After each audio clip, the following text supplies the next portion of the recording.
I'll tell you when it started. It's starting now. Do it again, Phil. Do it again. Perfect. That's the image of the year. The image of the year. It's the final 4020 Not Live of 2020. I can't even remember how the year started now because it seems such a long time ago. Despite the fact the year seems to have gone really fast as well. It started with 4020 being live. Yes, I remember going to Leeds every week. I remember working and having 2 jobs and not knowing what the word furlough meant, but now I know what furlough means. I was talking to somebody today saying, clearly, obviously, after the weekend, Rob Burrow is again front and centre, and so he should be. But, it's almost impossible to imagine that the year started with the tribute game where there were 20,000 people in a stadium paying homage. It seems like a different era somehow. It does, and that afternoon I was at Wakefield where unfortunately Mossy Masai suffered his injury, and I guess that set the tone for the year. Not that we knew at the time, and it's not the kind of thing you should say, is it? It's kind of those silly platitudes people throw out there this time. It's as we will hear from one of our guests later. It's not been an easy year for anyone, and I think everyone's trying to get through as best they can, and I think we have to be respectful of people for that. Apart from the people who are idiots, and we don't respect them at all. But everyone else, all our listeners and viewers, we've got the utmost respect for you and your continued battles in this strange old world. And we thank you for your support throughout the year. And speaking personally about this programme, of course it has changed since January. Of course we're not quite the same team as we were at the start for many various technical reasons. And the programme is completely different. But I'm enjoying having a varied list of guests on throughout the year who've offered their opinions and told us stories about rugby league. And I know it's not what everyone wants, but you can't always get what you want. I think the Rolling Stones said that. It's the year of being adaptable, the year of change, the year of flexibility. And now we've got to the end of it from a sporting point of view. I think sometimes you just have to take your hat off. And I think it's like you said, once things changed, it became purely a matter of survival. And the people that have got us through are the players who have been absolutely exceptional. The more you look at the workload and the more you sort of realise what they did to keep the sport going, the more we should be indebted to them. The staff behind the scenes who work so incredibly hard to keep venues safe. And, more often than not, although we clearly had incidents of COVID-19 and it did affect some fixtures going ahead or not, we weren't as adversely affected as it could have been if it had been at its absolute worst. I think, the ability to change fixtures at short notice to fulfil our broadcasting obligations, again, huge credit to everybody. And whilst we may question certain individual decisions as to where the sport is going and what it was planning and whether there is division within it as opposed to widespread agreement, what we did was we had the ability to go to government twice and get funding.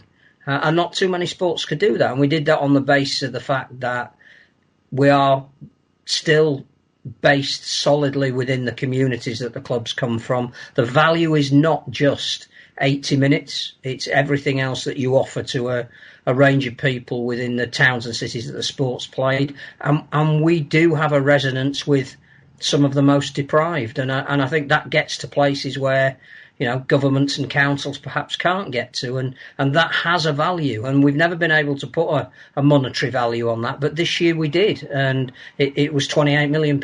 Now, people may say it should have been more compared to others. But actually, where we are and who we are and what we are, that's a fair return that has kept us going. So the owners that have ploughed their money in, they deserve a huge amount of credit.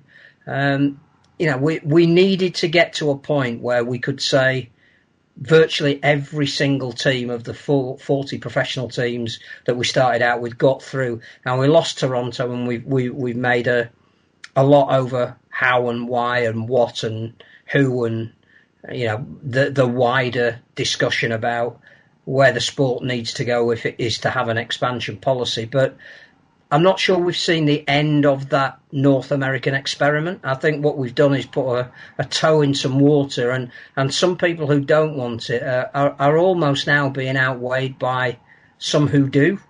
And I think that things like corporate investment, which is something that we'll see unfold in the not too distant future, that even talk of the NRL buying into Super League, closer relationships between the two hemispheres, all that is born out of the fact that we may have scratched something in the North American market, that whilst Super League as it is currently constituted may want to let that go, others don't.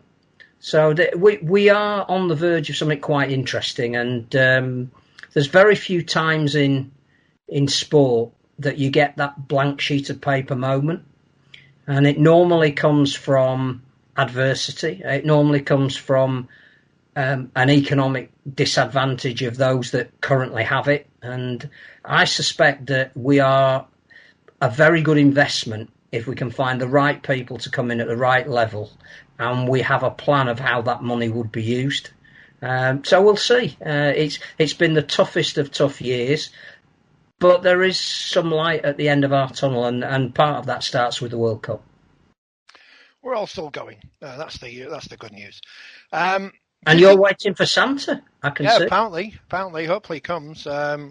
He's brought Andy Last in the stocking today at Wakefield to add to Willie poaching. New voices behind Chris Chester, which a lot of people have wanted, so that's good news. Do you think Boris Johnson knows Kevin Sinfield's not actually knighted? No, hasn't got a clue. He doesn't know who he is.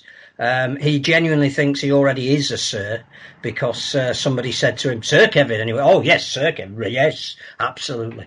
And I think what we did see with the sports personality, which I know it's a Marmite kind of a programme, and people get the wrong idea actually of what it is. It's more of a celebration than a crowning. I was just heartened by the respect Rugby League was shown, which it's earned. You know, what Kevin Sinfield himself has done for his teammate is something that I think everybody who is involved in sport can relate to. But I think that the action that they could focus on, you know, the awe with which they talked about how the grand final finished, and I think even the fact that they asked Kevin Sinfield to announce who the winners were, it elevates us to a level that perhaps we weren't at the beginning of the year. So again, out of the toughest of circumstances, maybe we do have a spokesperson. Maybe Kevin could ring Boris, and Boris would answer the phone and go, I've heard of you. Your lordship. So yeah, we have to capitalise it. It's not even so much the doors that have been opened. It's how you keep them wedged open, and people whose job it is to capitalise on that, be that bringing in sponsors or broadcasters or corporate investors, as we've said, they now have something to go and sell. Let's hope they can do it. And I think the manner in which the World Cup organising group have gone about their business, the sponsors they've already brought on board that weren't associated with the sport, the fact that they've had the royal seal of approval.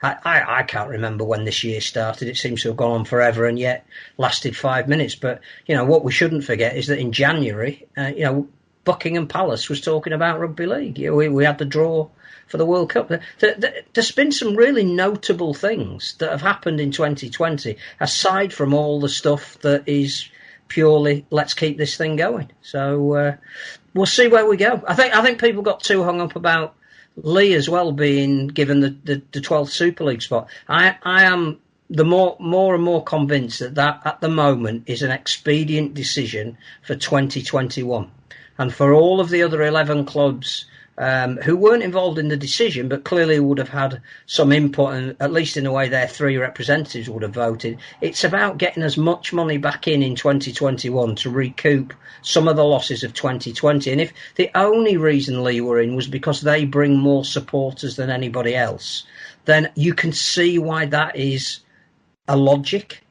And I do think that it doesn't mean the death or otherwise of an expansion policy. I think you can only build that back up again 2022 when you know how much television money you get?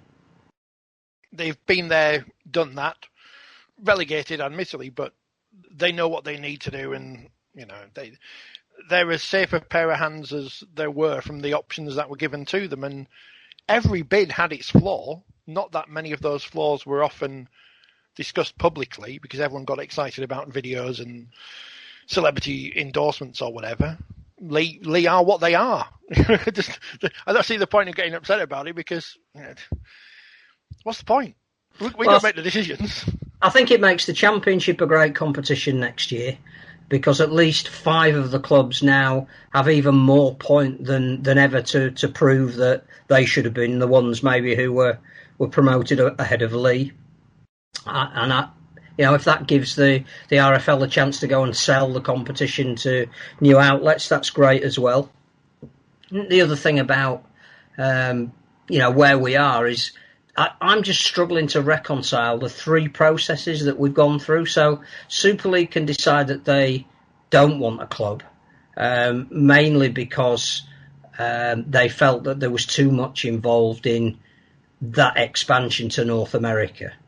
We then have a different panel that looks at who comes up from League One that decides expansion is a good thing, and that there are some very traditional teams in the mix in Cumbria and South Yorkshire, but we're going to go for the team that is in the northeast of England that is actually promoted on the basis of potential rather than history, which is interesting, but the complete opposite to the Toronto, and then you get a diverse range in the middle, which goes to a different panel who decide that they are going to go with the most traditional of options. So I just think there is an inconsistency of policy there, but let's just get 2021 to a point where we can have a World Cup at the end of it. We can generate, and I think there's a lot of people who wouldn't normally watch Rugby League that will be looking at this competition and saying it's really the first global competition that's going to come back to this country. And they want it to be a success because on the back of that, you can have your Women's Euros, you can have your Commonwealth Games, you can have, your Equestrian World Championships or your, canoeing regattas or what. But somebody needs to be the first that puts their head above the parapet and does it well and gets big stadiums full of crowds. And it could well be us. Let's hope that it is, because if it is, I think, again, you've got another string to your bow. And our bow might not have a lot of strings at the moment, but by the end of 2021, it could have 2 or 3. It's going to be a perfect opportunity because people have their preconceptions of Rugby League. They've all seen Rugby League on the telly. They know what it is. But they haven't seen Women's Rugby League before, probably. And they certainly haven't seen Wheelchair Rugby League. And I think that will, when people see it, and hopefully they do, open some eyes. Because, as we've said before, the other code of Wheelchair Rugby is nothing like rugby, whereas this is Rugby League, just the people who happen to be sat down and have wheels on the chairs. It's Rugby League. So I'm really looking forward to the World Cup. I can't wait. I'm excited. The World Cup is going to Coventry. It has a big elephant in the town centre, city centre, unless they've knocked it down. No, I think it's still there. It's still there. Also in Coventry is our next guest. It's Dave Musson from the Bear Necessities podcast, and he's updated his book, and he's going to tell us about it now.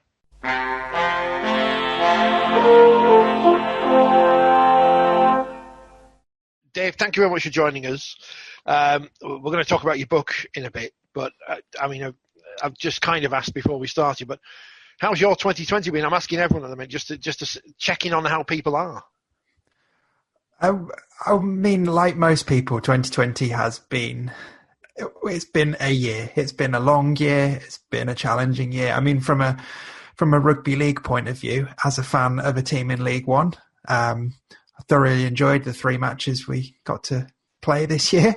As a League One columnist for 4020 magazine, that's been quite challenging, trying to write 12 columns about 3 matches. But I think, you've got to take a bigger picture on it, haven't you? I mean, everyone I know is safe. Everyone I know is well.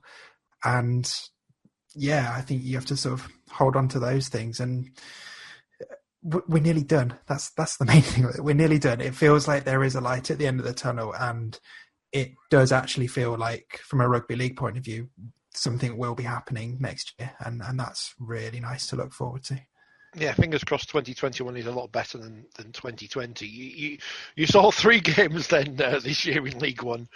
Not the season you thought you'd have, but how were Coventry looking at this? That obviously changes off the field in terms of the coaching positions, but how were Coventry looking in the early part of the year? So I saw 2 games in person. So a pre-season friendly against London Broncos reserve team, which the Bears won, and they looked really assured, really settled, considering the squad had only been together a few weeks at that point. They looked really well organised, really settled. They put up a good fight in the first game of the season against Newcastle. Obviously Newcastle, as has been shown by their promotion, they were one of the standout teams in the league going into the season. And then by all accounts, I know they had a battling defeat in their next game, which was an away trip. But yeah, I think the seeds were there for what should have been a really competitive and really interesting season. And I think, the Bears want to be a team that nobody wants to play. The Bears want to be a team that are difficult to play against. They want to be a team that is fit and strong and fighting for the full 80 minutes. And we got glimpses of that in those first couple of games. And it's been really pleasing to see a majority of that squad has signed up again for next year. I think the additions for next year have been really shrewd. So I'm at that point. It almost feels like a bit of a normal year now, because I'm at that point where I'm starting to get excited about next season and get excited about the fact that there's going to be some new faces. There's some rolling over from last year, but yeah, in short, I think we looked competitive.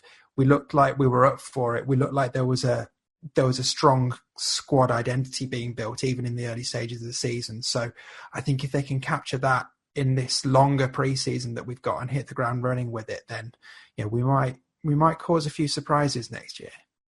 We've said plenty of times League One is a strange competition, because you've obviously got the traditional clubs from the Heartlands in combination with a lot of teams like yourselves, like the 2 Welsh clubs and London Scholars from outside.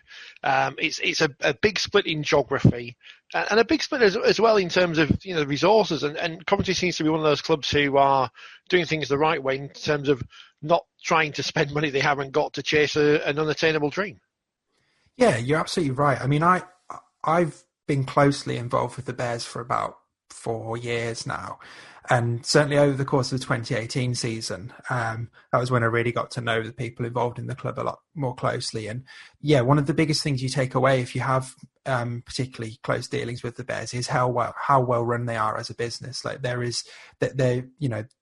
are always in the black. Every penny is thought out and well spent, and they're going about things in a sustainable way. And I think it's interesting that you look at a club like the Bears, who have not long past their 20th year, and they're still building, they're still growing, and they've got a really bright future ahead of them, I think. And you just compare and contrast that to some of the boom or bust approaches that we've seen from certain franchises and certain teams.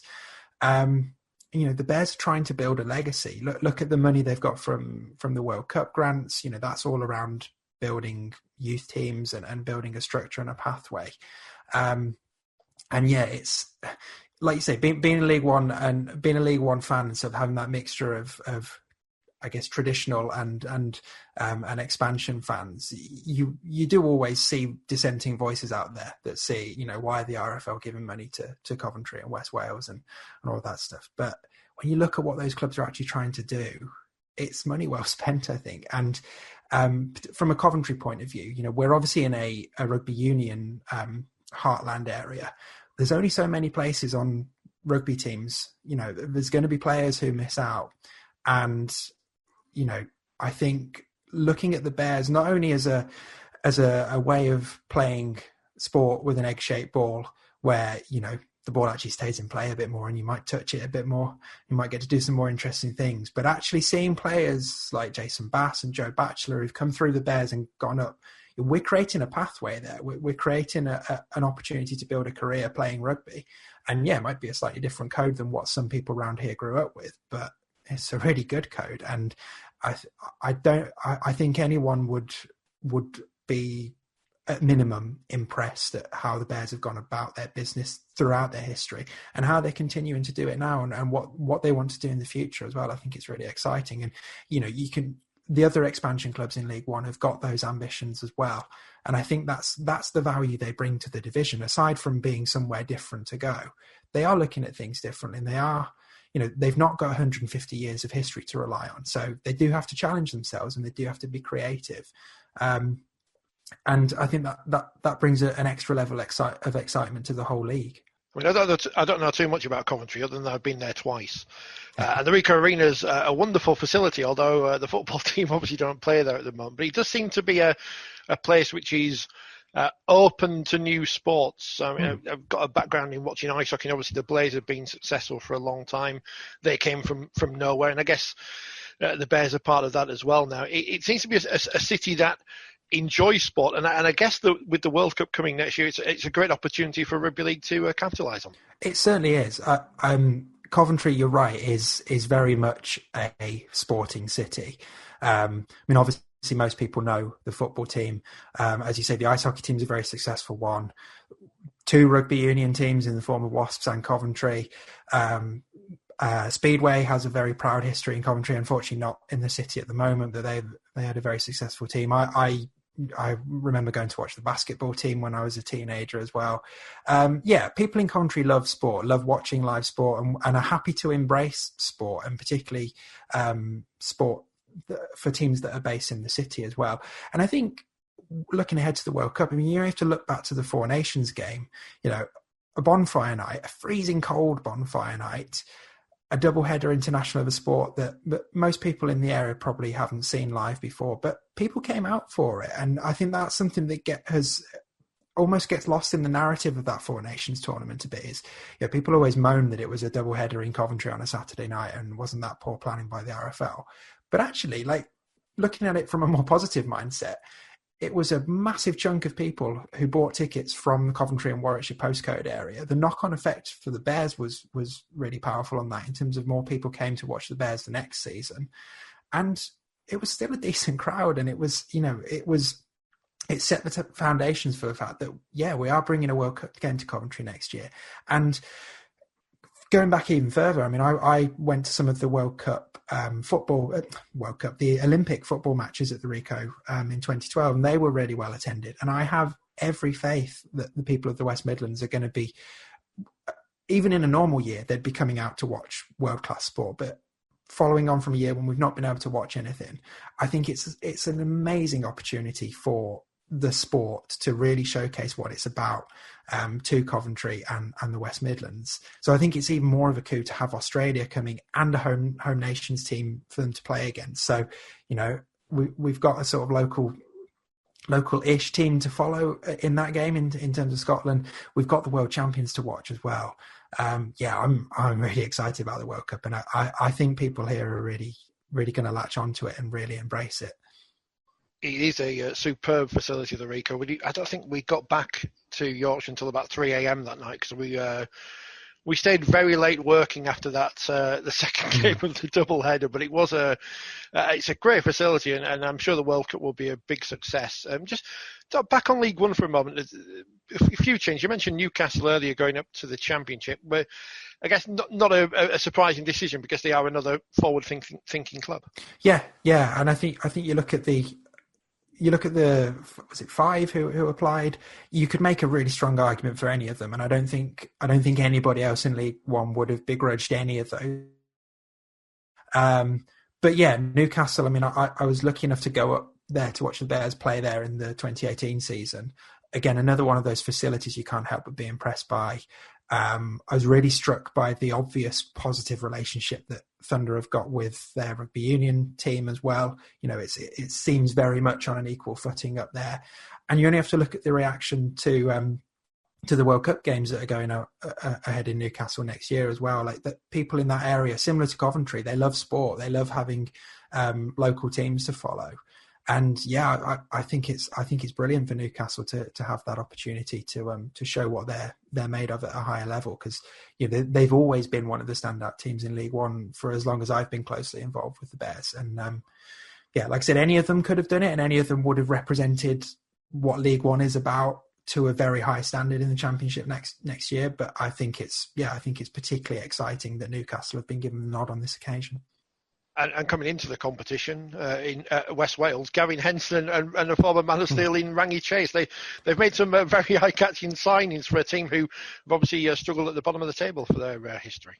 They really have, yeah. And I hope those guys can get on the pitch regularly, and I hope they can form some sort of connection and bring a bit of flair and excitement to it, because those names are going to pull people through the door when we are allowed to go through the door, and they're obviously going to be targets, particularly Henson. I think Rangi Chase will have a bit more league nous about himself to look after himself. But, Gavin Henson is going to be a target by some of the big men in the middle. But he's a big boy. He can look after himself. And I think, I was even reading stuff about like the prospect of Henson finally ending up at a World Cup for a rugby match, because he famously never actually made it to a World Cup when he was playing Union. I don't know whether that's a bit of a stretch and a bit disrespectful to some of the other players in the Welsh side, but if he stays fit, he's got a great rugby brain. If you've got Rangi Chase performing outside him, throwing all his tricks and doing his usual stuff, there's the potential there for them to have a really interesting set of foundations to build off. And again, with West Wales, it's easy to look at their results and write them off, but they are making incremental progress. And they've had one of their players have been picked up. I've completely forgotten, which is terrible of me to do this in the interview. I've completely forgotten who it is and who got picked up by. I think it was by one of the whole sides. But somebody has been plucked from that West Wales team and plopped into a Super League setup. That there's some good players there, and it's not going to take that much longer for them to click. I think people can write off Henson and Chase as just PR stunts, but if they want to do it, it could be really interesting to see what actually happens there. Nothing happens overnight, as you say, and Coventry Bears been around for over 20 years now. What first got you involved in rugby league and watching the Bears? Oh, I mean, involved in rugby league and watching the Bears are kind of two separate stories for me. So I'm from just outside Coventry. I went to school in Coventry. Obviously grew up. Union was the form of rugby I knew, and played that at school and played it at university. And then my third year at university I spent in France, and I was at Perpignan University, and I played for the university team, and because they just don't have anywhere near as much funding as UK universities, we didn't have enough funding to do two teams. So we literally did Union one week and League the next week. And I played on the wing because I'm very skinny and very, very breakable. And the year before I played Union, I think I touched the ball 3 times all season on the wing. I touched it like 6 times in a game when I played League for the first time. I thought, oh, hello, I've misjudged this sport. And then sort of got into it through playing. And then midway through the year, woke up one Saturday morning, went to get a croissant from a local baker's and was surrounded by lots of sunburnt men from Wigan. And I was very confused. And then remembered that obviously the Catalan Dragons were based there. So started watching it as a fan from that point. Followed the Dragons for a few years. And then really got into the Bears properly when I moved back to the Midlands after university. And the Bears got into League One for the 2015 season. So I went to that first game on a horrendously wet and muddy Good Friday. And so went to a few games over the next couple of years. And then when my wife and I bought a house just outside Coventry, that's what really sparked me to go down regularly. So it was a 2017 season I started going down as a season ticket holder, really. And that's the year I decided to start the podcast, because I got into podcasting by that point and just felt it was a fun way of helping celebrate what the Bears do. And then it all just built out from there, really. So it was quite a natural thing, but also quite an obvious team to pick in the end. You've got the podcast then, Bear Necessities. You've written the book. Well, you've updated your book forward about the Bears. Tell us a bit about the book and where we can get it. So the book is it documents the Bears' 20th anniversary season, which was the 2018 season, and it's part season diary and part profile of key people within the club. And it turned out to be a great season. It was the Bears' most successful season since they've gone professional. We've got further in the Challenge Cup than ever before, recorded 2 record attendances over the course of the year, and really notably recorded those first wins against Heartland's team, Keighley and Hunslet. And it was just a really feel-good year. And it became very obvious early in the year that there was an interesting story to tell. So I started writing the book pretty soon on in the season and just kept with it. And then those profiles to break up the season diary are really just interviews with interesting characters from around the club. So people who've been involved for the whole time, some of the players and the coach from that season as well, just to give readers a sense of who else is involved in the club and what other stories are going on behind the scenes, and give people an idea of what things are happening just beyond the results, really.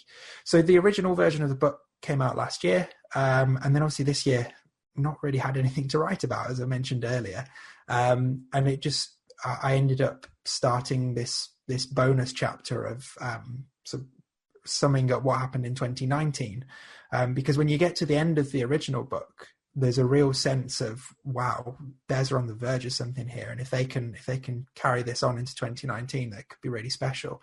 And then 2019 was a really disrupted year for the Bears. They didn't really have a home. The Butts Park Arena was having its 4G pitch laid for most of the season, so the Bears ended up playing across 3 different grounds as their home ground. The season was pretty disrupted in terms of the fixture list because League One had 11 teams last season, so there was always one team not playing. They went out the Challenge Cup fairly early, so that sort of there was just never any momentum in the season. And I'm glad I wasn't writing an entire book about 2019, put it that way. But I thought it was interesting to round up what happened next and just tell the next part of the story. And by the time I finished writing that, I thought, well, I may as well do a revised edition. So, and that's where it went from there, really. And Alan Robinson, the main man at the Bears, he designed me a very nice new cover for it. And yeah, it's available now on Amazon in paperback and Kindle format. So those people who bought the original from me, I've emailed them the new chapter. And if anyone hasn't received that, please do get in touch and I will send it to you. But yeah, I just thought it was a nice thing to do, nice thing to reflect on what had happened a year on. And yeah, I just wanted something to write about, really.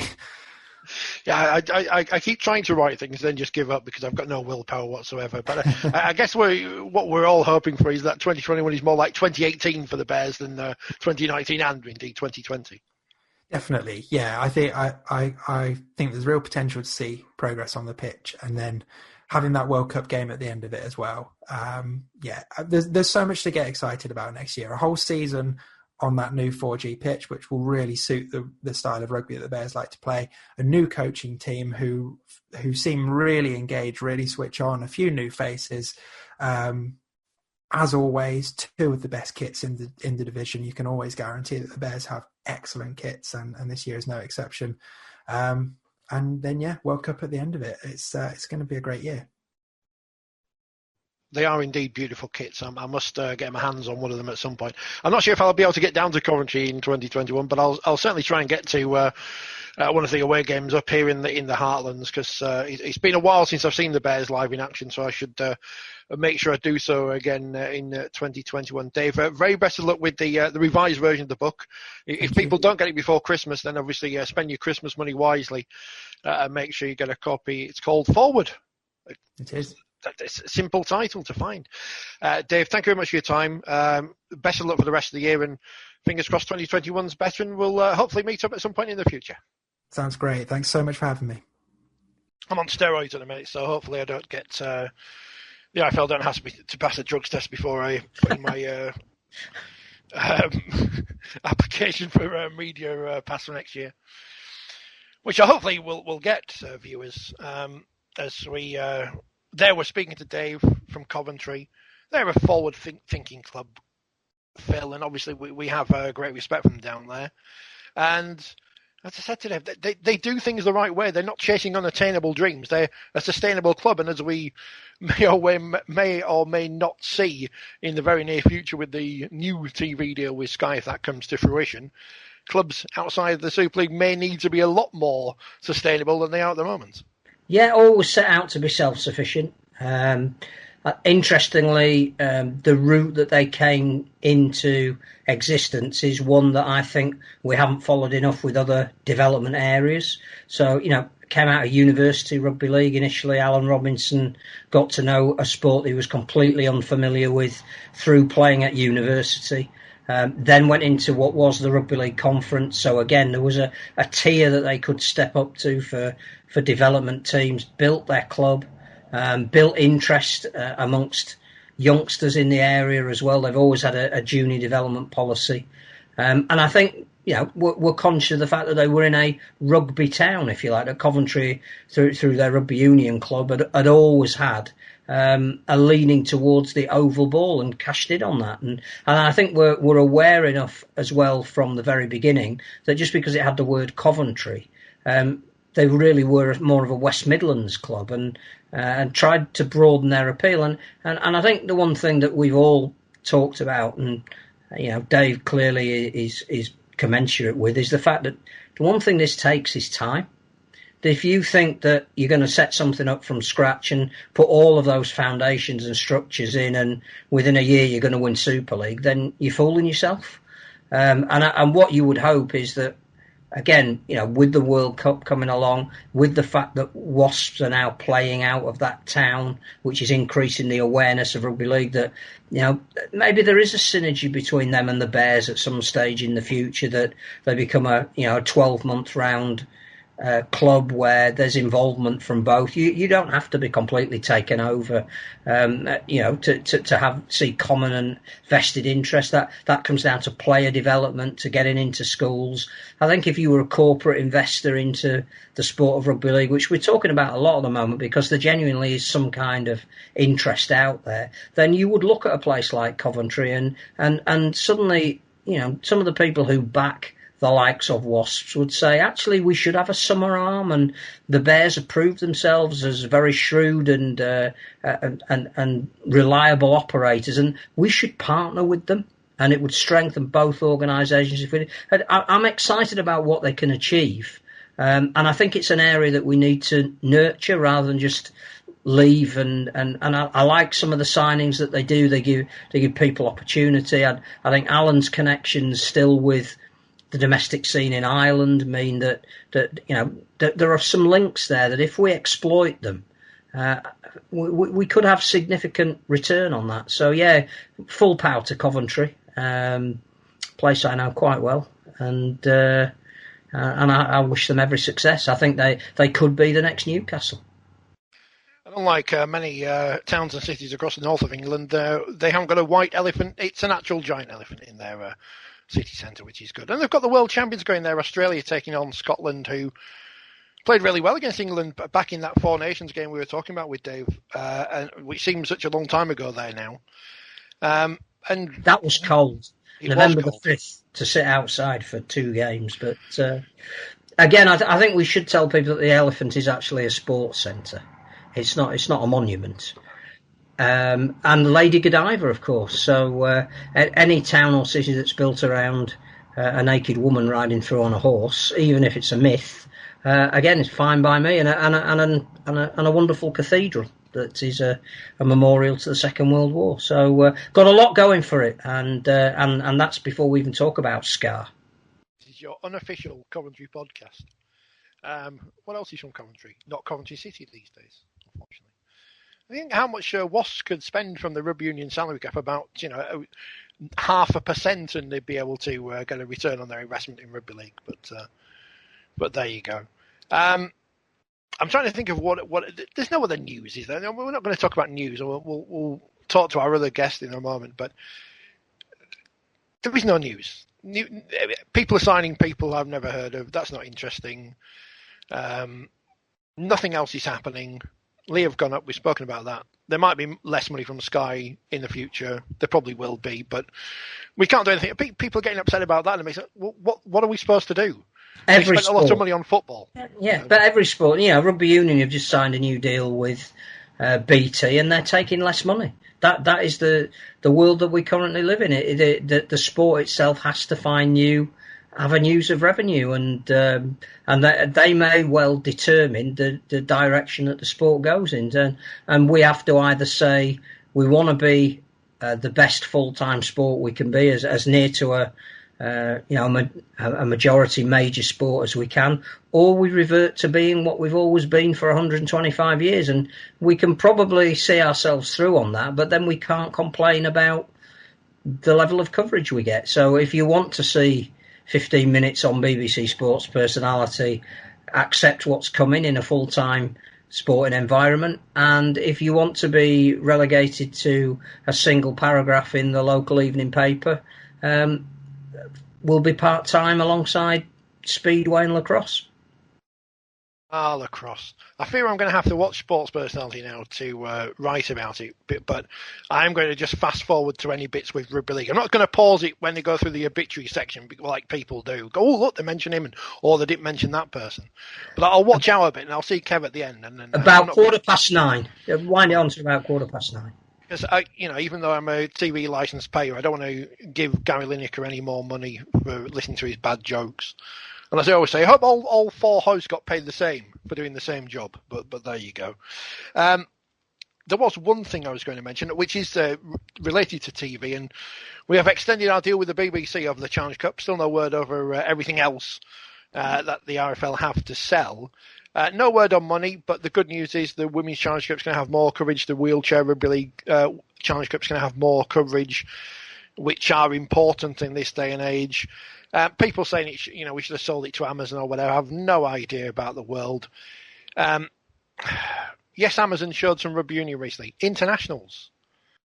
The key thing in Rugby League we need to work out is who's playing England next, when. I know the next game's at the World Cup, but before that, even after the Ashes series was announced and subsequently cancelled, we didn't have a clue who England will be playing mid next year. I'm sure if I went on to the RFU website, I can see England's next fixtures in a pre-COVID world for the next 5 years or whatever, because they know what's going to happen. Internationals will sell our sport to the general public at large, hence why we're all excited about the World Cup. Look at when the Olympics comes around, hockey, no one watches field hockey the rest of the year, do they? No. Or netball or whatever. Curling. It's all about having that flag. And we, as we know in this day and age, the flag is very important. I think having had an interview with Simon Johnson over the weekend, which will be in the January issue of 4020, December out now, perfect to sit by the fire with your eggnog and no relatives, give you something to read. There will be an England international mid-season. It hasn't yet been announced because negotiations are still ongoing about who they will play, but there is an absolute commitment for Sean Wayne to physically see his players in a game. Now, it may well be that match is played the same weekend that some Super League matches are scheduled, but there will be agreement for internationals to be released for the players, and that should, all being well, also apply to Ireland, Scotland and Wales as part of their build-up to the World Cup. So I think there is an acknowledgement. But this goes back to, again, things that we've talked about a lot, and no doubt we will with our next guest, that you can only really do stuff like this if there is one governing body in charge of it. And if you want to get players released from Super League clubs, you can't have a separate organisation looking after the Super League clubs. They'll say, no, we're not going to release the players. It has to be, a concerted effort, and everybody has to be facing in the same direction. And if we've learnt one thing from 2020, it's that pulling in two separate directions actually doesn't do the game a huge amount of good. I should have introduced our next guest in the style of Clive James, but I can't now because we've already recorded it. So I would say, can you hear me, Tony Hannan? But it would make no difference whatsoever. But he's here.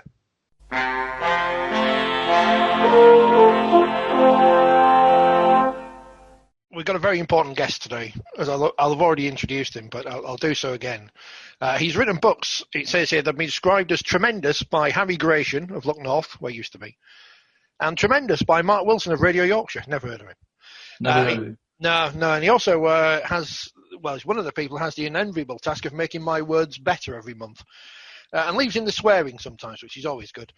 It's Tony Hannan. Tony, how are you? Well, welcome to 4020 TV. We should have had you on a long, long time ago. Yeah, I've waited a long time for my debut, as I say in Australia. But no, it's good to be here. Thank you for having me on. I think you are a co-parent of this whole operation. What? we didn't give birth together. No.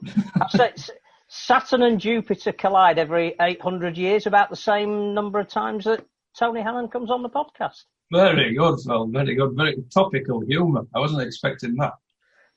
It's taken a while. What, the topical or humour? I don't know which one. This is the negative Rugby League podcast. I mean, as I've asked everyone, and I keep repeating myself, how are you, Tony? It's 2020. It's been a year like no other. So how are you? I'm all right. Just fighting away. To be honest, I hardly ever leave the house anyway. I'm a bit of a hermit on the quiet, slogging away at 4020, obviously, and all the books we do and everything else. So I've always got something going on, and for me to actually go out is a rare thing. I quite enjoy the odd trip to Roundhay to see Phil, for example, once every 3 months. So for me personally, it's not been that bad a thing. When he says go out, what he means is allowed out. Yeah, that's true. Yeah. I can't argue with that. But I must admit, like most people, even those who are like me, who are used to working at home anyway, it's quite tough, the idea that you can't go out if you want to do. You certainly miss live sport, that's a fact. And also going to the pub, obviously. I can't wait to get back into one of those. I'm hoping they still exist when we are finally released. But yeah, I mean, and obviously it's easy to be glib about it, but a lot of people have been doing it really tough. So I think you've got to count your blessings, really. And whilst this hasn't been a great year for publishing, it's been quite hard, hasn't it? I'm sure Phil will agree it's had its challenges. By and large, I think we have to, as I say, count our blessings. Yeah, I'd agree with that. I think the other thing, normally you leave your thank yous until the end, and I love you all, but I have to say that I've been absolutely knocked out by the reaction of particularly subscribers to the magazine, those who've sought high and low to find it in retail outlets that have suffered from not being open at regular times, and kept us going, because we can write stuff until the cows come home, but unless people want to find it and buy it, then we'd be a lone voice. So first of many thank yous, I think, to those that have supported us in what has been a difficult time. Why do you bother, Tony? We're coming up. This is the December 2020 issue. We had the big party last year. Why do you bother with this whole thing? Why do you bother with publishing a Rugby League magazine? Well, I think, speaking for me personally, Phil will have his own reasons, but I'm just addicted to publishing, really. It's just one of those things that I've always had a fascination for from being a little kid. Obviously, first of all, through comics, but then getting older through the music press and magazines generally, newspapers, everything. Yeah, even when I was like 16 years old, I could have told you every columnist in every national newspaper. It's just something that's always really been of great interest to me, and I've always enjoyed writing. Constantly been writing from being a kid, writing my own stories and things like that. I've also grown up in a sporting household, so sport fed into that as well. And it's just the buzz of actually every month looking at a blank sheet of paper or a page plan, and sort of trying to come up with something, trying to fill it, coming up with ideas, all that sort of stuff. It's a creative enterprise, and I think if you're a creative person, you just get that bug, and you can't resist doing it, really. In some ways, I do feel that we're a little bit like the old chimney sweeps when central heating came in, aren't we? All of us in sort of print publishing, with the old ink trade. In a lot of ways, I flog in a bit of a dead horse in the long run, I think. But just for now, there's enough people out there who do like that idea of reading something every week or every month, where we actually can get it in their hands and turn the pages and all that. It's still got that buzz for some people. I hope that continues, to be honest. But, we're not getting any younger, any of us, are we? I don't want to be insulting to you too, but maybe it is an idea that's passed. I don't know, or will be soon. But while ever I've got any breath, I'll continue to do it. I think it's also to do with passion as well. I think, you find people that you've got loads in common with, and that might be belief as much as anything. And you just want to keep doing it. You've got this desire that long form has a place. And I think one of the reasons we started doing this was because we saw a gap in a market, and that market admittedly is shrinking, especially with clubs now doing less programs, for example, and felt that rather than rushing headlong into the new world of headline only and short attention span, there was still a place for context and history and culture and whatever you might call the Rugby League society, and we wanted to reflect as much of that as we could. I think the other thing we wanted to do was encourage new talent, because as Tony just said, we're not in the first flush of youth, handsome devils though we may look. And I think we wanted to find, the next generation of writers and illustrators and photographers and give them an opportunity, but in a way that was different to just sitting behind a keyboard at home and having an opinion. So that was sort of part of the rationale behind it. But using words like that makes you think that we thought about it. And of course we didn't. We acted on instinct like we always have done. It was a bit of a wing and a prayer, but what I do think as well is that the way that sort of news especially is, access nowadays tends to be online, and it's obviously, it's not so much about how are things written, but the information that's there for a lot of people. And I think that also with books as well, I grew up reading those obviously and still do, consume loads of books. Sounded like Donald Trump then, didn't I? Bigly. Consume loads of books, bigly. But no, the actual process of reading, the pleasure in writing, not just what's being said, but the way it's being said and all that. So just promoting that aspect of it within Rugby League as well, because we've not got to forget Rugby League's part in it. We started a magazine about Rugby League. So obviously there's a love of the sport in there too. And what we're basically trying to do is promote the idea that people within Rugby League, especially writers and as I say, creative types generally, illustrators, photographers, whatever, can sort of look on what they do in as artistic a way, perhaps, as a writer in any other field of culture or any other sport. I think there's no reason really. I know certainly when I first got into Rugby League journalism, which seemed like a long time ago now, about 25 years ago, as I say, I came out of reading music publications, the NME and Melody Maker and so on. And I sort of came into it with the ambition of bringing a bit of that to it for myself, never mind for any readership. Didn't imagine that time anybody would be interested in reading it. But what I wanted to do was write in that manner. And of course, that was initially with League Express. So, that's also part of the rationale still, I think. I think when you've got that sort of day every month to look forward to, where you can pick up a magazine, the people who are going to be contributing to it, it does start to pick up, you feel like you're part of a gang, really. And when every month you're going to be able to read somebody like Ian Bolesworth, for example, or Martin Kellner, or Christopher Irvin, or Gemma Carter, people who are going to have ideas and you're going to sort of feel comfortable with them. Like, I won't go so far as to say they're part of your family, but it's got that feeling about it. And I think that's the same for anybody who likes to read magazines and newspapers. You feel you're part of that gang. So that's something also that we've been very keen to promote, the idea that 4020 readers, we're all one big gang, really.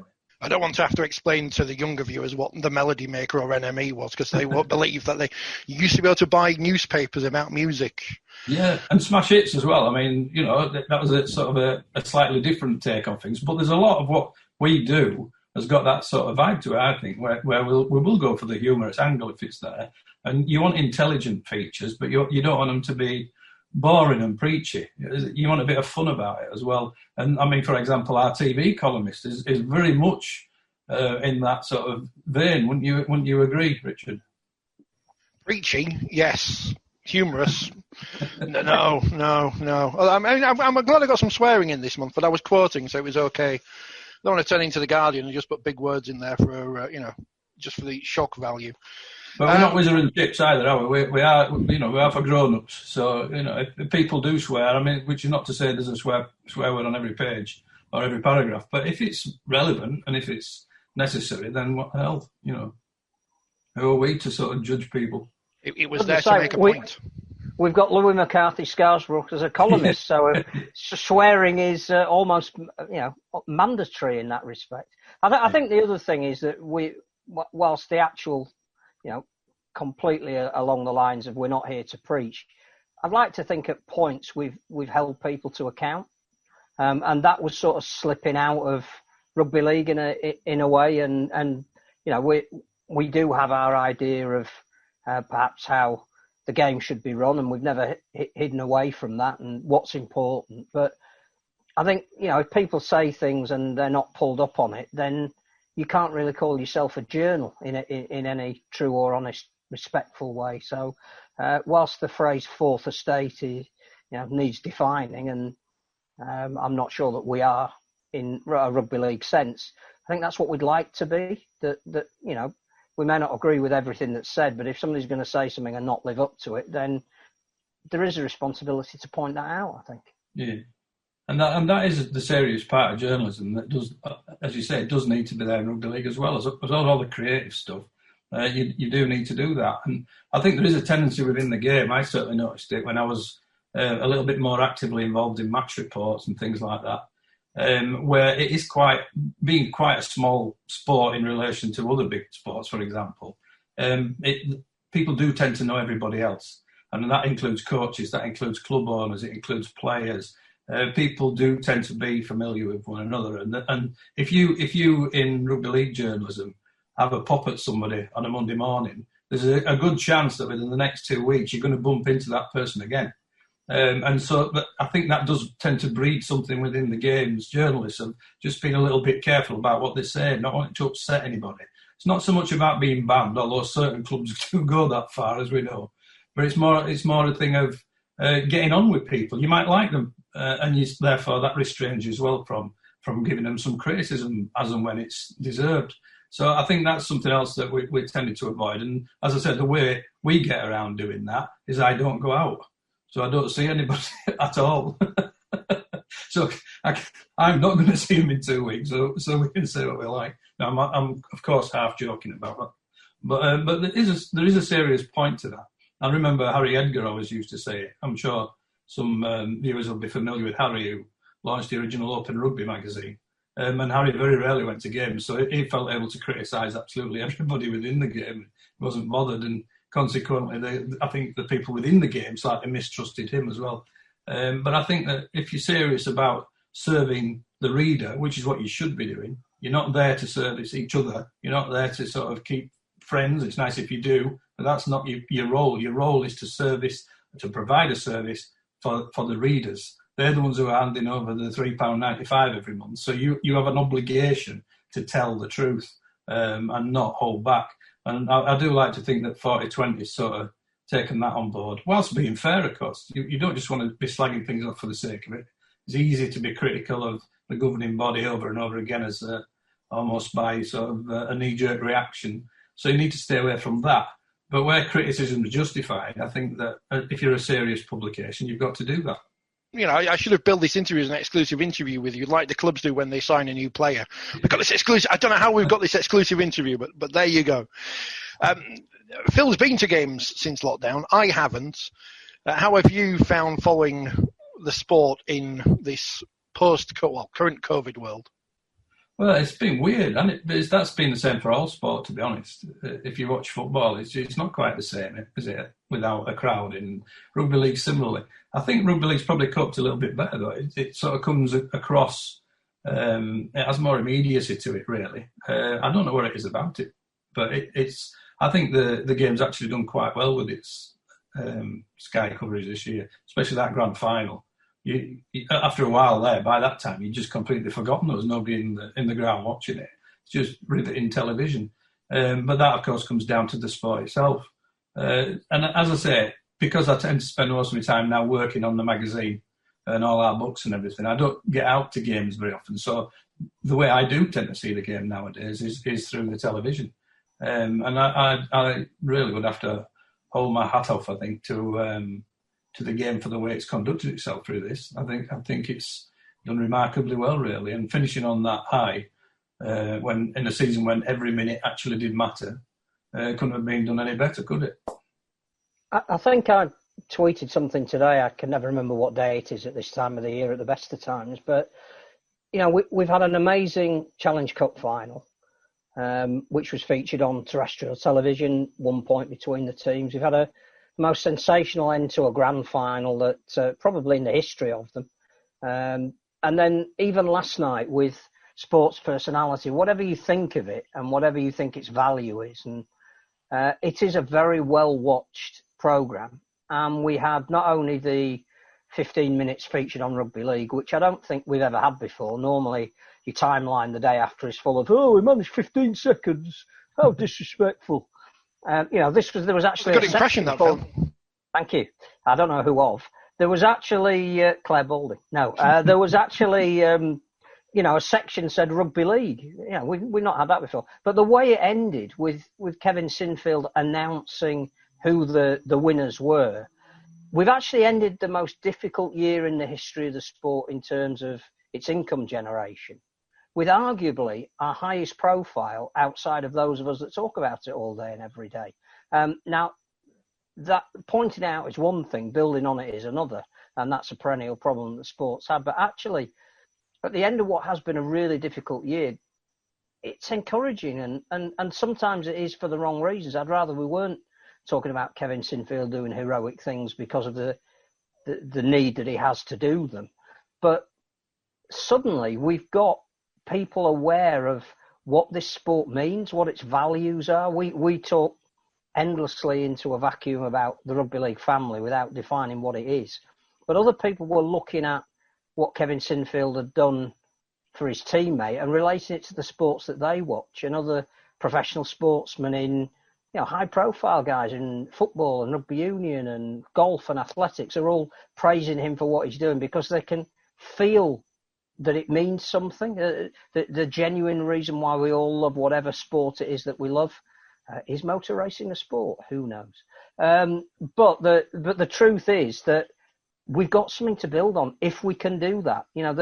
As Tony said, the games that we've had have created a fantastic platform for those that don't really follow the sport to say that something a bit special here.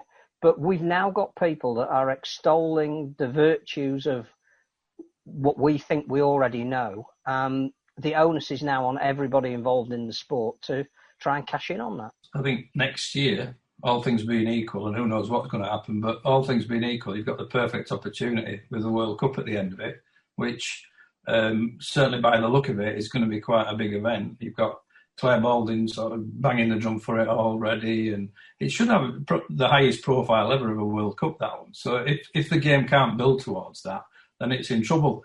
But of course, the big thing is money, isn't it? Everything comes back to money in terms of rugby league as a full-time professional sport. And the bottom line is that we've seen today's stories where Super League clubs will be getting half as much cash, which is obviously going to have a huge impact on the sport generally, you'd think. And the sort of direction of travel in terms of TV money is only one way from here on in, because as we all know, things are changing. Everything's going online like this, and streaming services and so on. So Rugby League, and especially its top flight, whatever that's called, and if we're going to carry on calling it Super League, it has to actually live up to that.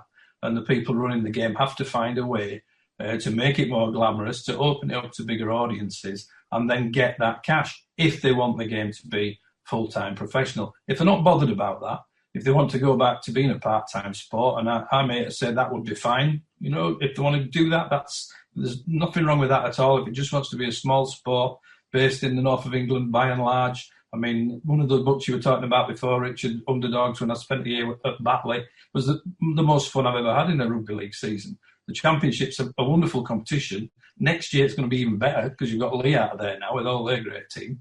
That's going to be really competitive.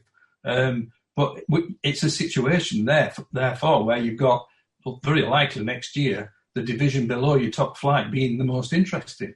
And you've got to really think to yourself, well, where do we want to go? We need a bit of a roadmap here. What's the plan? And I think the big problem with the game is very often you don't see what the plan is. And I think more so than ever, that's the case now. You have no idea what the people in charge of the top level Super League actually want from that competition, where they want it to go. It's all on a wing and a prayer. And I think if there is a worry about the game at the moment, it has to be that. You mentioned Underdogs there. One of the other books you wrote was about a controversial figure in our sport. You mentioned television broadcasting and how you watch the game at the moment. Sadly, I'm too young to remember him in his pomp. And of course, I'm afraid so. Although I found an episode of Blankety Blank with him on YouTube, so that's part of the column next month. Eddie Waring, he wrote in the magazine recently, which is amazing. What do you think he would make of where the sport is today? And do we need a new Eddie Waring, so to speak, to push the cause of the sport nationwide? I think in terms of new Eddie Waring, you see, Eddie Waring. I think the book's still available if anybody wants to have a dig around online. I'm sure you'll find it for about 50 pence here and there all over the place because it came out in 2008. But I think even since 2008, we do have a lot more Eddie Warings going around, as Phil's just saying there. I think in terms of Rugby League popping up on BBC Breakfast and things like that, those sorts of people are around. And back in the day, it was Eddie really who got us on terrestrial television. In fact, he did. And he was like the highest profile figure. Now that came with baggage because they had the sort of stereotypical northern comedian persona. So some people obviously got very upset about that. Others just saw it for what it was. That's certainly the way I saw it, is that he got us into shows like It's a Knockout, which were huge, and in everybody's front room. Then got that sort of attention, it's up to the game itself then to reinvent itself if it wants. So it's just too easy to blame Eddie Waring for that, I think. But yeah, it was a real character. There's no question about that. And also, his story was basically the story of Rugby League up until he died in the 1980s. You could trace it right the way back. His parents, for example, in the same room as people who'd been in the George Hotel in 1895, and his brother went to the first Wembley Cup final in 1929, and he'd been to goodness knows what else. But what he would think about today's game is he would be very much in favour of all the modernising. He would definitely be chasing up streaming, since it was Eddie who was behind trying to get us on television in the first place via his trips to America. He would have been a huge Toronto Wolfpack fan, no question about that. He would definitely been in favour of that sort of stuff. And more besides, I think what he would have said in terms of where the game is now, I'd flatter myself to think he would have had a similar sort of view of it to me, insofar as he was always one for expanding the game, as I've always been, and sort of banging the drum for what it could be. But at the same time, understood that the game was very tied close to its original northern communities. You have to respect that, and you have to deal with that politically if you're going to take the game anywhere. His big thing was, if you're going to expand in this country, do it by degrees. So get down to Doncaster, concentrate up in Cumbria, get it into the northeast, place like Newcastle, for example, Mike. You know, that sort of carry on. That was Eddie all over. So I think were he around at this time now, sort of half of him would be excited, and the other half would be sort of yelling at the people in power. The difference between Eddie and me, of course, is Eddie would have actually been round there to Red Hall, and he'd been in with the executives, sort of telling them off face to face. Except he wouldn't. He'd have been in the Queen's Hotel. Yeah, well, they'd have gone to the Queen's, wouldn't they? They'd be going to see him. I think I learnt loads of things from Tony's book, because we all think we know, those of us of a certain age, Eddie from his persona on the television. But I think what knocked me out was the beginning of his story, where he actually was an entrepreneur before he even became a broadcaster, where he could see opportunity. Now, he getting onto the 1946 Indomitables tour was massive. You know, he was the journalist that all of the players trusted. He was the guy that brought back films of it and went round the cinemas and gave you an insight into what had happened. He was the guy that in Dewsbury, added the Black Knights to the junior team, almost 2 generations before, Huddersfield became Barracudas. He genuinely was the Peter Deakin of his day, to coin an analogy that may not be fair to either of them. But what he saw was opportunity. And he was very much at the forefront of it, so much more than just a guy who picked up a microphone when Grandstand was on.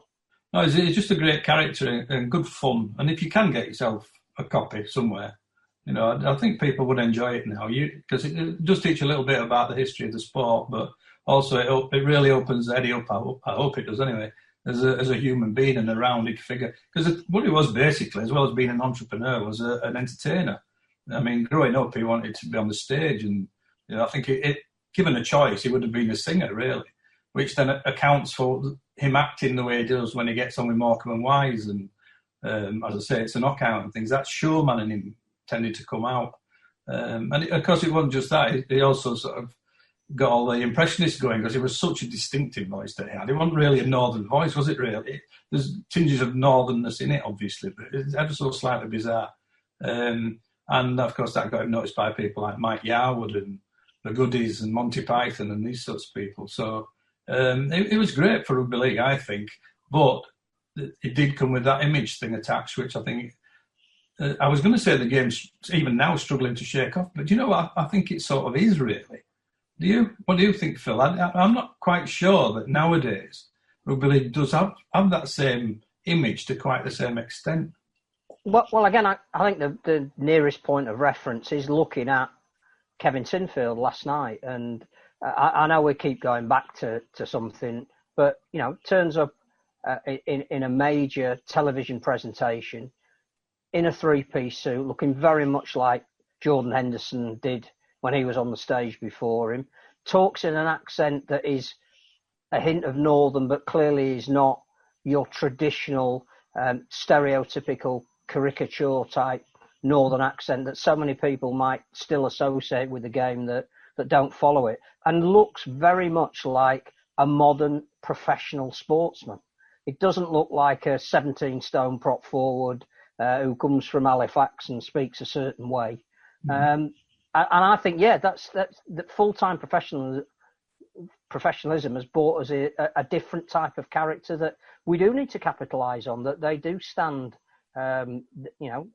absolute scrutiny with the best of the rest. And it isn't anymore about purely being a Northern stereotype. It is about being, the consummate professional in whatever sport you happen to play.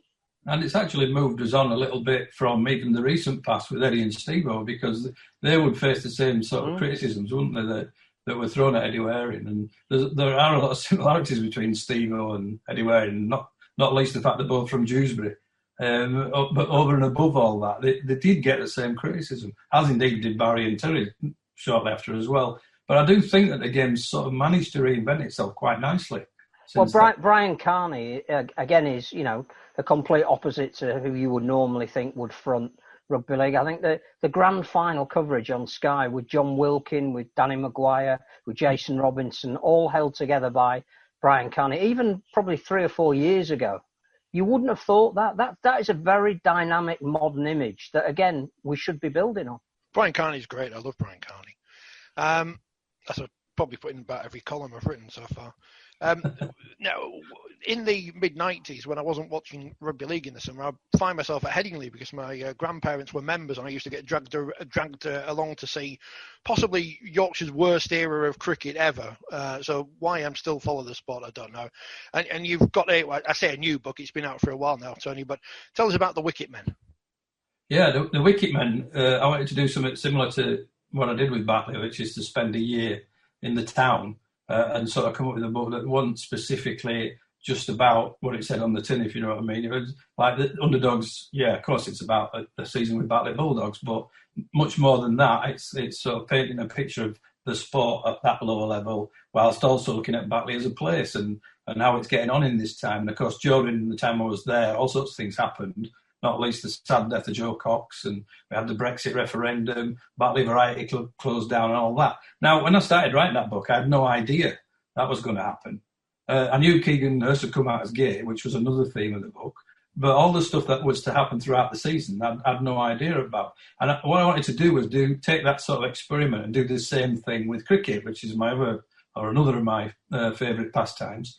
And the way to do that, I thought, at a similar sort of level, the less glamorous end of the game, would be in the minor counties competition, which, funnily enough, was also born in 1895, just by sheer fluke. But I just figured I didn't know anything about the minor counties. I had this sort of vague idea that it would be full of blazered old duffers who were supping port, and the wives would be making the sandwiches, and it'd all be very polite, little smatterings of applause. Oh, I say, well done, and all that sort of stuff. Bit of an upper middle class game, really, or element of the game. But that turned out to be just as sort of valid as the idea that rugby league's just played by like 10-stone meathead northern blokes, being in the mud. It just completely inaccurate, really. And when you actually got into it, and I followed the season through Cumberland, up in Cumbria. I took that opportunity to get up there for a summer, and why wouldn't you? Especially when it turned out to be the hottest summer since about 1976, I think. And just following them around the country, obviously it went up and down the land there because the minor counties have got teams from Devon and Cornwall across to Suffolk and Norfolk, Northumberland and Cumberland, who are now Cumbria because they've reinvented in the north as well, and all points in between. So doing that, I got a real feeling for what that level of the game's like, and an admiration for the quality of the players who actually play the game. Many of whom go on to play for first-class counties, but also internationally as well. Don Best, for example, at the moment, came through that thing. And I also took the same approach in that you get to know the players, you get to know the personalities behind the scenes. So the people who are actually volunteering, and they are volunteers at that level of cricket as well, just as they are in rugby league. And the politicking that goes on at that level, and the things that happen unexpectedly, and a very entertaining season unfolded, really, with a few twists and turns and stings in the tail. It's just a very enjoyable thing to do. And I think anybody who likes sport, not necessarily big cricket fans, but will probably enjoy it in much the same way as lots of people who weren't rugby league fans enjoyed Underdogs. That's the ambition, anyway. As we run out of time, as we always tend to do, what would you hope for rugby league going forward in 2021 and beyond? Especially, as you mentioned, the financial situation is unclear. When crowds will be back is unclear. So I'm asking you an impossible question here, Tony. Well, the first thing you'd want to see is people back in grounds again and getting the old vibe back to the sport. I mean, that's a must, isn't it? Because it's such a big part of many people's lives. And I think once you start breaking habits, it's a dangerous thing as well. People, you said it yourself, you went to watch cricket, even though Yorkshire at that time weren't a particularly good side, but you got in the habit of doing it and you continued doing it. And I think once you break those sorts of habits, it's really difficult to get people back on side there. So when the game does actually return to stadiums, it's going to be a really important bit of promotional time, I think, for the game to really make sure that comes back with a bang. And then after that, I'd just like to see, as I said earlier, a sense of realism about the game, what it wants to be, where it's going to go, and having decided upon that, worked out the best way of getting there. I think basically, the game going 126 years now, so gone all that time and still be pretty much in this country anyway, within the same sort of boundaries as you were in 1895 is a bit of a disgrace, to be honest. I think you have to have higher ambitions than that. Even if you decide that transatlantic competitions are one step beyond you, you've still got to look a little bit wider. And there are encouraging signs. Clubs like Coventry, clubs like Newcastle do bring a lot of hope, I think. But basically that. I'd just like to see the game get its act together, get people in charge who are really good at what they're doing. That matters a lot as well. People of vision, but also pragmatism, because you've got to marry those two things together. No point having great ideas of playing the game here, then everywhere, if you don't have the people who can deliver that. So, yeah, I think that's what I'd like to see. I think there's a couple of things. One is I'd like to see those in charge of the World Cup retained in some way.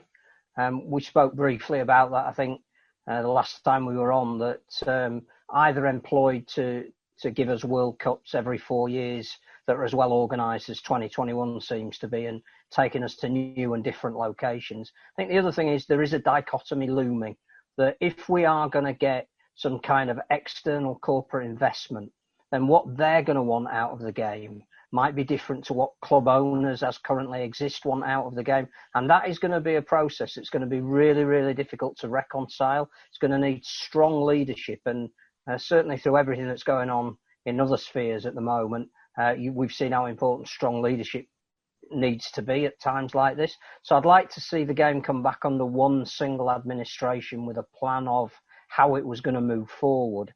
And then I'd like to see some kind of recognition that it isn't necessarily always solely the club owners that can make those decisions. And if they are going to invite new money into the game, then they're going to have to compromise on a couple of things. So it's an interesting period that's approaching us, I think. Vision and pragmatism. And I'm not sure if we'll sell many T-shirts with that on, but it sounds familiar. I don't know if do they know words like that in Belial. I don't know. Tony, it's been a pleasure. Thanks for joining us. And the book is available in all good independent book retailers. That's the message I should say. Far and wide, yeah. So if you're a fan of cricket, or if you're a fan of sport, or if you're a fan of books and stories and things, the Wicket Man is for you. Or Wicket Men is for you. I think there you go. I think I've got that right. Tony, thank you very much for your time. Thank you. Have a Merry Christmas and a Happy New Year, and hopefully we don't see you at any games, and you manage to stay in your house as much as you want to in 2021. I'll see you next Christmas. I'll come down the chimney.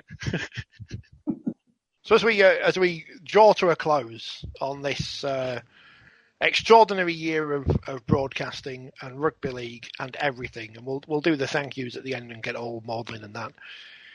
Actually, yes, it's been 2020 by and large has been rubbish. We can all admit that. Lots of people sat at home, not being able to work, not being able to run their businesses, not being able to go watch sport, go to the theatre, do anything they usually do because of this blooming virus. But, hopefully, it's on the way, apart from this new version of it that's just come along.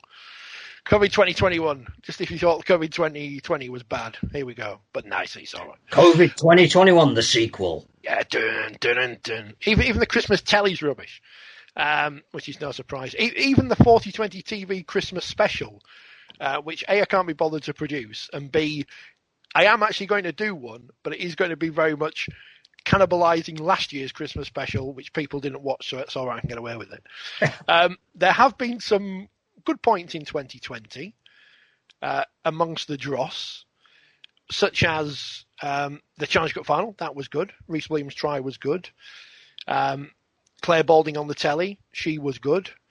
The grand final was unbelievable, and as we mentioned there, the coverage was brilliant.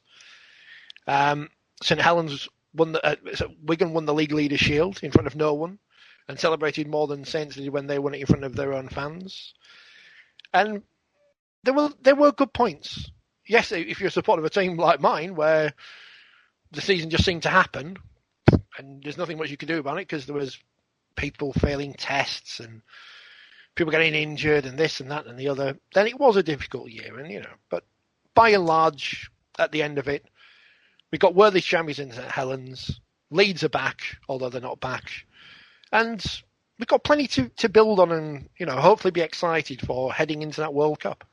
I think the other thing to pay tribute to is the NRL, because they did lead the way in bringing back team sport. They refused to accept that there were going to be restrictions on them that they couldn't get round, and even if it meant teams relocating, they did it. It meant, putting on games probably before anybody else did, but putting in the right safety procedures, they did it. Getting crowds back into stadium, they did it. And I ended up with an amazing grand final that produced worthy champions who'd sacrificed a lot. So I think as a sport, globally, we probably have shown our qualities more than anybody. Now, I would say that anyway, but I just think it for all of the hardship of which we should not shy away from the fact that it's been an awful year, not least for anybody who's lost anyone. I can't imagine that when we all sat there in sort of January, February previewing the new season, the likely winners, we thought that 67,000 people nationwide wouldn't be with us by the time we're reviewing it, and I don't think we should ever forget that ultimately it has been a tragic loss of life. But if you're talking about sport, the role of sport, rugby league's role in the return of sport, we've done all right. And there's a lot of people that should take credit for that. A lot of decisions that were made that I think we'll look back and say were brave. And I think the one thing we should never, ever forget, and we mentioned it a bit with Tony just before, is that we know the players are exceptional. We see what they do week in, week out. We're great advocates of them because, that's why we write what we write, we watch what we watch, we extol what we do. But I think they've gone above and beyond this year, because not only have they put themselves under unbelievable duress in terms of the fixture scheduling, but they've done it for less money. And I don't think you can say that enough, that forget who you support, forget where they finished on a league table. Every single player that made a commitment to keep the game going deserves our utmost praise and credit and thanks.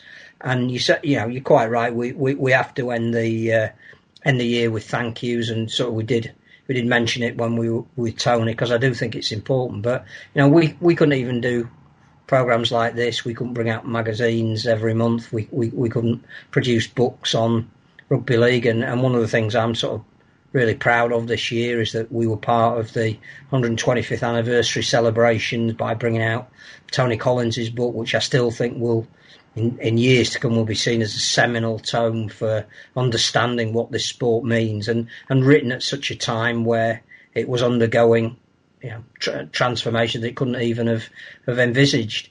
I think all of that is done in the spirit of the fact that without the people that are watching this and buying it and supporting it and sending us letters saying keep up the good work, or even going on social media saying you talk a complete load of rubbish, without any of all that sort of interaction, we couldn't do it, we wouldn't do it, and we wouldn't want to do it. And that the most heartfelt and sincerest thanks go to everybody that has taken the time and the trouble to interact with 4020 over these 12 months. And I'm not going to get a hanky out and cry, but I could, because we really do value your support in every way. We should set up another podcast like everyone else did during the lockdown one. Remember that, everybody? Seems so long ago. Oh, those glory days. And it gave the BBC the opportunity to show all that old Rugby League on the telly. That was good. So people could remember, Featherstone winning the Challenge Cup and stuff. And they didn't show Don Fox too much, and that was good. Yeah, it's been a year. No one, I would say no one, not many of us will have lived through anything like this, and hopefully we won't live through anything like it again. And there'll be books and films and many things documenting this time in the future. At least we somehow got through, and we're still here. I don't know what else to say, really. It's just been a rubbish year, and hopefully next year's better. And if it's not, we'll do the same again, because all we can do is just try and muddle on through. But the salvation of a rubbish year has been the fact that Rugby League was credible throughout it all, and that people very kindly stuck with us when, we all did what we could do to get through. And I think the other thing, without again getting too precious about it, is that we've always wanted to be a journal of record, and it's at times like this that you're not only recording what is happening so that people can get a sense of context, but next generation will go, what was that season where matches couldn't be played? Oh, look, there's somebody who's written about it, and we can at least get a feel for what it was like. So I think it was important that we all carried on, whether it be this podcast with different guests and in a different format, whether it was the magazine that for a lot of the time in the middle of the year wasn't writing about live rugby. It was trying to make sense of the situation that we were all in, and I just hope again that when we do see the other side of it, we can look back and go, that was our generational test. We did what we could. I'm not sure how we'll cope when we're back above the shop, behind the table, socially distanced with bits of plastic between us and everything, but we'll cope somehow. And what we'll always have, because we don't know what happened 125 years ago, whatever, when Manningham won the championship, because we weren't there. But we'll all have that memory of Jack Welsby pushing Bevan French out of the way and scoring the most amazing try to win a classic grand final. And that's what we'll have until the season starts again. When it comes back and we all moan about whatever's going on, and referees and overpaid players and coaches being rubbish, and the TV coverage being crap, and what else do we moan about? We can't moan about Toronto anymore, so I don't know. I think a year ago, Sonny Bill Williams, we were all excited, and his mark on Super League. He's a photo with Danica. So what can we do? We can carry on regardless, and we will. Yeah, as the beautiful South one said. I was thinking more of the Carry On film, but that probably says more about my age than yours. London 0, Hull 4. London, no, better not go there, had we? Because people will get upset. So that was 2020 on 4020, not live as we became. Phil, thank you very much for your time. It's been a pleasure. I've enjoyed it for all the right and the wrong reasons. It's been different. I do feel a bit emotional because it has been a strange year, but we got through, and we'll do it again next year, and we'll keep doing it as long as people want it, and as long as I get a press pass to get into the Rugby League. So RFL, please let me in next year. I've not said anything bad about you online, I don't think. I'm still waiting for the invitation to the 125th birthday party in Huddersfield, which we're all going to go to in August. Ralph Rimrose is a big slice of cake, and that £16 million we got from the government, that could pay for a big cake, and everyone who watches this programme knows we love cake. Big fan of cake. More than Rugby League itself, cake. A big Rugby League cake. With Kevin Sinfield jumping out of it. Lord Sinfield of Saddleworth. Rugby League's answer to Ian Botham, but thankfully not in a social media sense. And on that image, we'll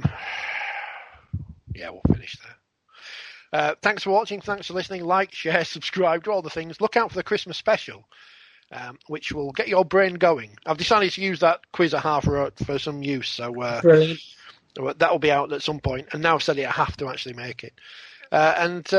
We'll have a happy last couple of weeks of the year as much as you can do, because you're not allowed to go out or anything. And we'll be back, and you'll be back, and we'll all be back, and eventually we'll all be back in stadia, and we'll all be booing the refs and cheering our favourites and shouting, get them on side and forward and off, and it'll be like we'd never been away, hopefully. And just stay safe, everyone.